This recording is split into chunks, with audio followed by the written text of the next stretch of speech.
त्यही भएर यो जोखिमका वर्गीकरण चाहिँ यो आधारमा हामीले चाहिँ गर्नुपर्ने हुन्छ।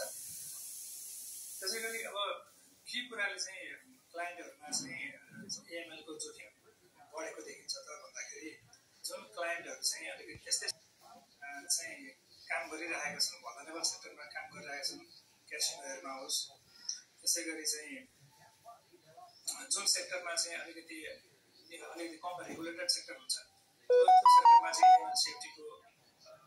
एएमएल सेफ्टी सम्बन्धी क्राइम हुने हाई प्रिभिलेन्स पनि हुने हुन्छ।